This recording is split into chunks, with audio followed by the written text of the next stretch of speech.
Nick Murray from the Canadian Press. Hi, Minister. I know in your remarks you mentioned that, particularly for small businesses, they make up a large chunk of their revenue in the final weeks of the year. I presume you're thinking Boxing Day sales, but those businesses also have large revenue boosts in the lead up to Christmas as well. So I'm wondering, it might be too late for a lot of businesses to get those sales in, presumably because there's a large backlog of mail now. So I'm just wondering, in hindsight, did the government wait too long to come to this decision? I'm not unaware. I've obviously, every day, when you're the Minister of Labour, you try and keep your ear to the ground, and I have, to perhaps understate it, heard very clearly from small and medium-sized businesses across Canada, and I understand their frustration. It's a significant time of year for them. It is a significant piece of their own supply and delivery chain that has been affected. We do have a labor code in Canada. It does afford unions the right to strike.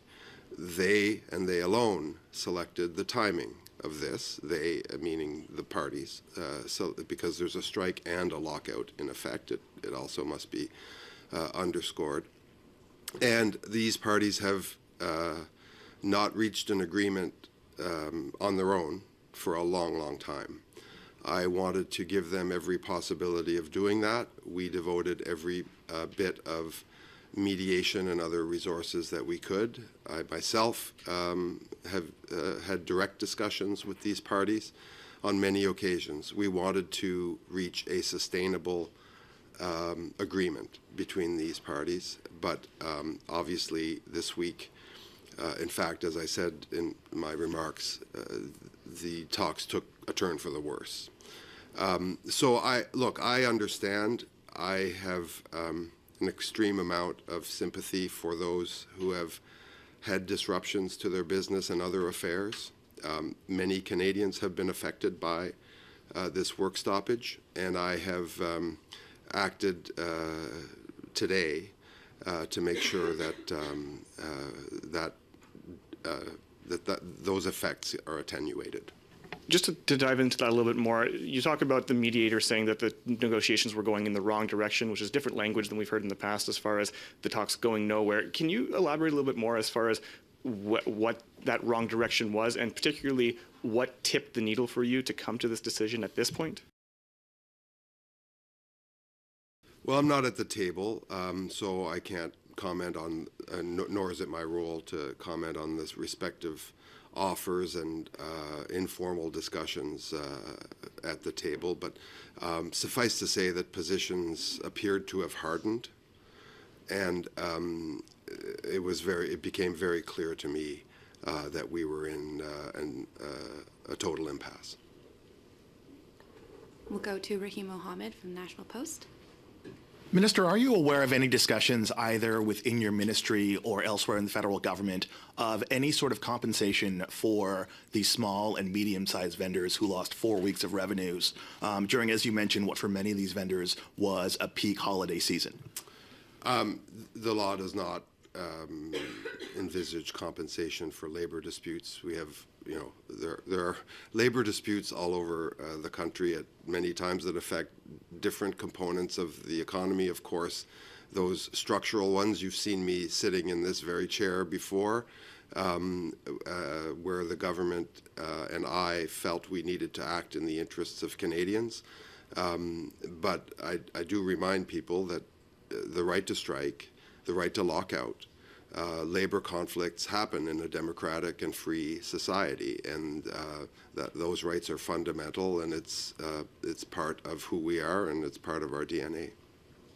So this is the third time this year, if you might follow up, that you've had to intervene in this way. Are you worried about what these interventions say about Canada's overarching labor climate and how this labor unrest might play globally to Canada's reputation as a reliable trade and business partner? This is the first time I've had to intervene in this way, and we've come up with what I think is an imaginative proposal to end the conflict in the near term and provide a path forward to both parties so that they can come themselves to a negotiated agreement. This will make no one happy, by the way, who's at the table.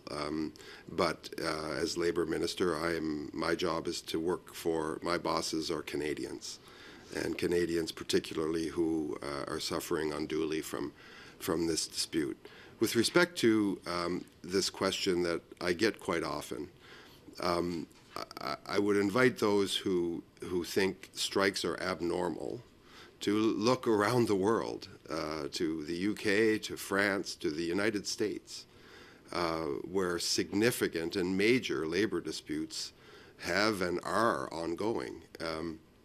Reputationally, what I would say is it's actually a sign of strength that we have collective agreements being signed all the time.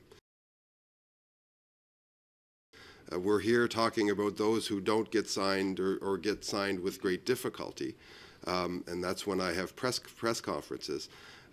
Maybe I should have more press conferences when they happen the old-fashioned way, because there's lots of those. There's been many achieved, in fact, in the past few weeks. So reputationally, I think Canada shines for having a very strong labor management system. Our provinces, the federal government, and those industries in federal jurisdiction are strong. The country is full of promise, and we want to make sure that we have competitive companies with well-compensated, safe, and secure workers. That's what our system is designed to do. That's my job. Make sure we have a great economy that supports the lives and the livelihoods of Canadian workers. And it's an inspiration to me that we have this system that, yes, sometimes requires an intervention like this one, but most of the time provides the best quality of life on the planet to Canadian workers. Thank you. We'll go to Marina from CBC. Hi there, Minister. You called this solution imaginative, and my understanding is this is not binding arbitration. So can you explain to Canadians what specifically the government is doing here and how it works? So we're calling a timeout. We're asking an outside, independent, experienced, veteran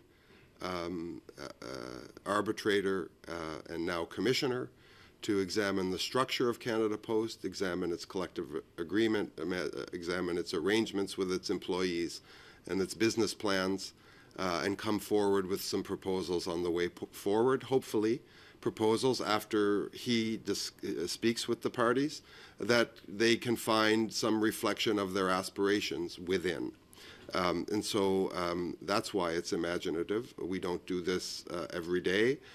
But for reasons of immediacy, we're acting now, and for reasons of sustainability for Canada Post and its employees, we've put this process in place.